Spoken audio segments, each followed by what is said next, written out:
All right, welcome everybody to hsgametime.pe.com. We have a very special and much anticipated guest with us today, Chris Claiborne, a former Riverside North Husky, a former USC Trojan, myriad teams in the NFL, mainly with Detroit. You've been all around the map, and now back coaching as a defensive coordinator at Corona High. Well, first of all, thanks for coming by. Well, thank you for having me. We appreciate that. Thanks for having me. You know, I mean, like we've mentioned, you've been everywhere. You've played at all the levels, but right now I see you're sporting that championship ring from 1995. 95. Where does high school football rank in terms of your memory bank? When you go back and sort through what you've accomplished, you know, where is high school football's place? Well, I think the first thing you got to look at is the amount of schools involved in it now. At one time, you had the Fontana, the Eisenhowers, then you had the Polys and the Rubidos, and then North came in the 60s. And as the schools added, it's definitely at a different level. You got Chaparral, which was not even thought of. At the farthest at that time was like Elsinore. Yeah. So things are definitely different, and the way the game is played is so much mirrored to the college game. It's more spread out. You have more athletes, I think, playing out on the perimeter. But I mean, just your personal memories. I mean, when you're having a few drinks, assuming that ever happens, with your buddies, and you're reminiscing. I mean, are you talking about high school just as much as you are those UCLA USC games? Or? Of course, I think we generally think that the kids right now are a little more babied. I think they're not. They think they're more entitled. We worked a lot harder to get things, especially in the Inland Empire at the time. It wasn't a lot of looks coming this way, and now it's like everybody goes here first. Right. So I think the kids now feel like, oh, they're Division I material when sometimes they're not. And probably the generation before you thought the same about you guys. Exactly. I'm sure they thought we were babies, I bet. Yeah. How do you think, I mean, the Inland Empire's progression, I mean, we used to talk about that Orange County, Riverside County rivalry, but I almost feel like it's non-existent these days. Like, I mean, or maybe it is existent, but saying one county is better than the other is pretty hard to do now. Very, very hard to do. I think when you look at what Logan has done in Centennial, he's definitely scratched that line, as you say. Yeah. It's not so much straight line. I think the overall talent in Orange County is the way they're putting it together is a little bit better than us right now. But when you got programs like Norco, like I said, Centennial, those programs, man, really put us on a level that you can definitely use it as an argument. Right. Well, I mean, North was right there. I mean, they've had their run in 2003, that 1995 run. Oh, yes. When you were there, you were our player of the year. You were the state player of the year. You were the go-to guy on offense as a running back, making plays happen at linebacker. What is one memory that stands out to you during your time at North? I think the fact that our junior year, we actually had a better team talent-wise, but our senior year, we played better as a team. Right. And I think as a coach now, I think that's the first thing that I look at is how do you play as a team, not so much the talent. And that's definitely the main thing that I seen and took from it. We talked on the phone earlier, and you said when you come in, we'll talk about it, a little bit more extensively, just trying to get through to these kids and developing the proper attitudes and perspectives within them to make for better performance. And we'll get to that in a second because I'm interested in your thoughts on that. But let's talk about your playing career a little bit, progressing from high school to college. Everyone was coming after you. I mean, one of the most sought-out recruits we've ever had in this area. What ultimately made you decide to choose SC, and who were some of the other contenders? Well, I took my 5 trips. Arizona was one. Colorado, Notre Dame, which was a school I always loved growing up, SC, and the last school was Texas. And the reason that I chose USC was, for one, the tradition. I think at the end of the day, even though we're going through the things we're going through now, our tradition will pull us through. Yeah. Alumni is awesome. It's great. And the third was playing for John Robinson. He sold me. Yeah. From the time he came out to practice a couple of times to the time of taking my trip, I was sold on the place. What was it like for you when he left? Because I believe you won the Butkus Award under. Well, it was tough. About this guy in a second. Well, it was tough. At one point, I was even thinking about leaving, and the schools I was thinking about at the time were Ohio State and Nebraska, and I'm glad I stayed. Yeah. And it worked out. Yeah, I mean, you had taken a transfer. You'd had to sit a year out after a transfer. Well, with the fact of losing the coach, I think I would have been able to. I would have been fine. Right, yeah, I would have been fine. But Coach Hackett, he was cool with you when you. He was fine. Yeah. He was fine, and at the end of the day, I fell in love with the school. Okay. I fell in love with the school, and I realized that when I made a decision. And sitting next to us is the Dick Butkus Award, which you won in 1998. It's given to the country's best linebacker. What did this accomplishment mean to you? Well, you know what? Mean to you? Well, it's tough because in one way I would take back and get a Rose Bowl ring or a national championship ring, But in another sense, it goes to show the hard work. The fact that I came from a town at the time was considered small, and to win something like this, it was huge. And even now today, only God on the West Coast to do it. It's a good accomplishment. Yeah, no doubt. And like you mentioned, USC going through some turmoil. Yes. Right now, as a former Trojan, to see all that happen, what are your thoughts on the whole situation?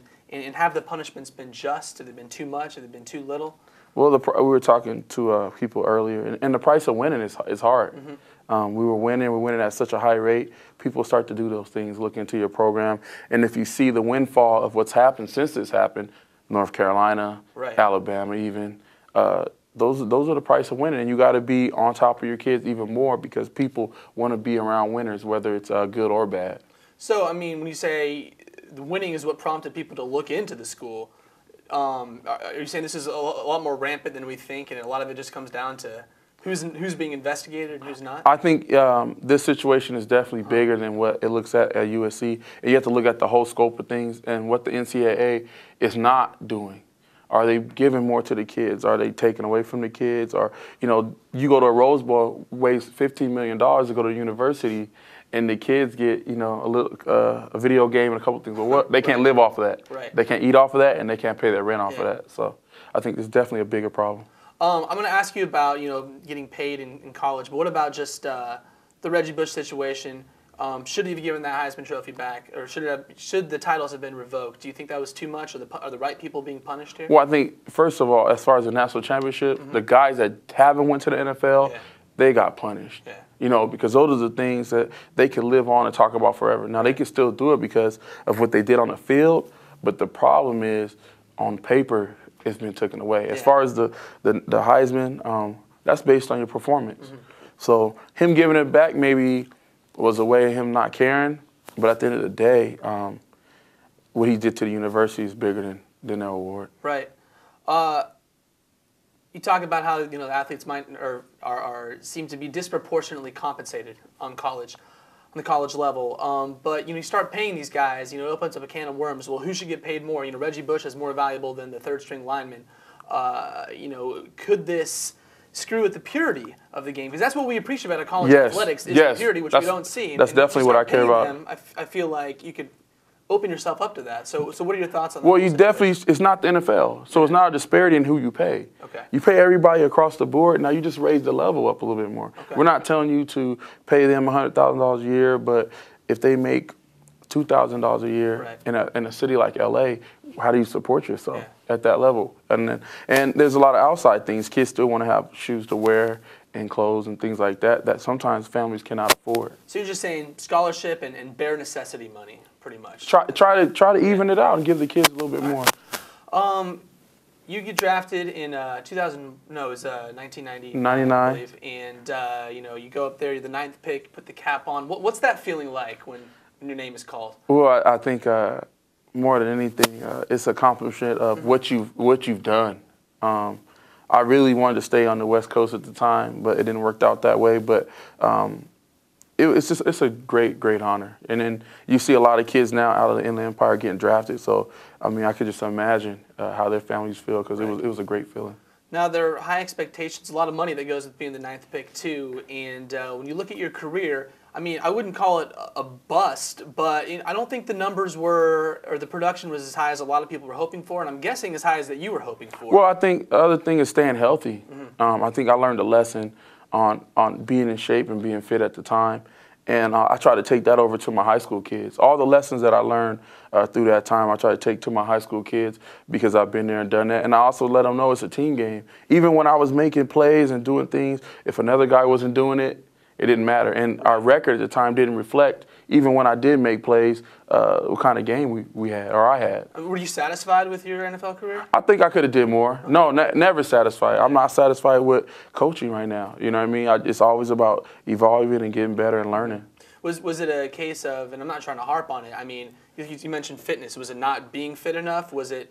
Was your speed maybe or overestimated or anything like that? I think the first year was just a fact of getting used to the game and not being prepared. I don't think I was prepared like I should have been my first year. But after that, I thought I was in good places, but I was just getting hurt. Yeah. Popped a Achilles one year, tore the hamstring, and all those things. So those are things that sometimes you don't see on paper, but yeah, it definitely affected me. Yeah, it's frustrating too, those injuries. I mean, you see people get really down on themselves, very especially frustrating. in football, because I mean, you lose that little step and it can change everything. Tore the patella, so you know, it was a windfall of things that definitely I didn't like, and what made it unsatisfactory for me. So now you're back at Corona as a defensive coordinator. What made you want to get into high school coaching?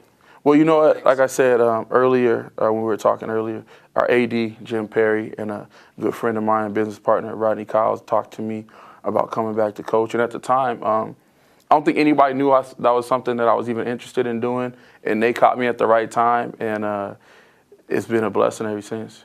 Do these guys even know who you are?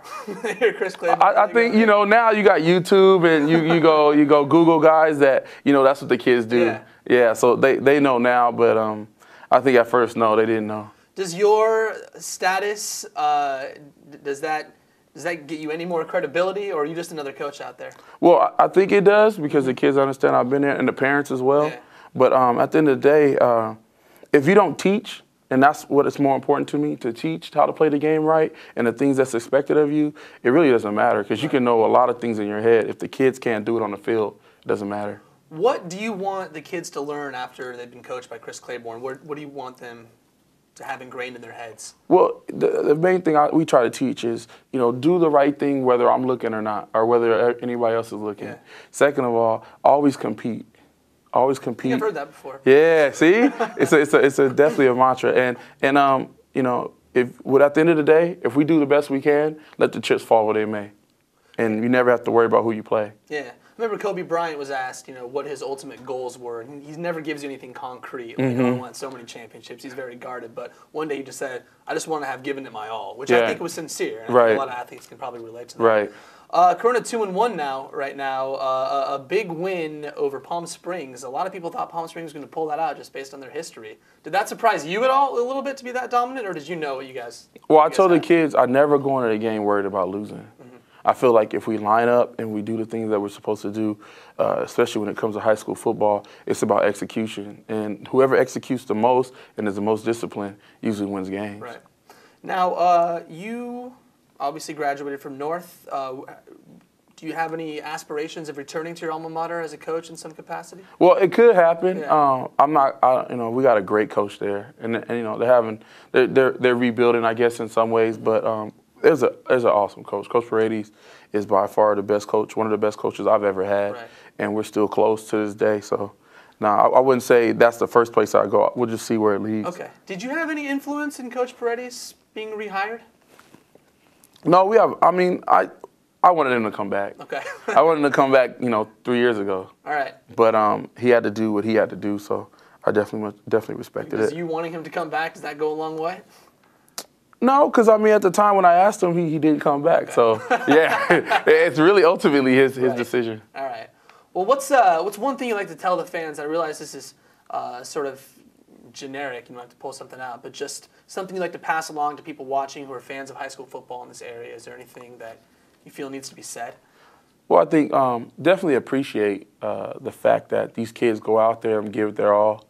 Also, let them know that, you know, it's important to do the right thing whether you're looking or I'm looking.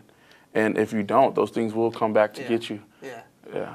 You know, I wanted to ask you one more thing, and I know that was kind of a good closing line, but I believe your brother, Adrian, is assistant coach at your nephew, Austin, who's a quarterback at North. I mean, if North beats you by a couple points, are you going to be that upset about it? See, and that's what I told him. That's why I have to compete. It doesn't matter to me. I think just as a family, it's just about competing. Right. We compete, and when he was in high school, he's a very good player, and I had to step my game up to try to surpass that, and the same thing goes for now. Against Coach Paredes, it's like, hey, I got to stop you. And then you're all buds after, right? Yep, always. All right. Well, that's Chris Claiborne, NFL star, Butkus Award winner, North Star as well, coming back to coach at Corona. Thank you very much for joining us. Thank you for having me. Thank you for having me. Thanks for watching, everyone.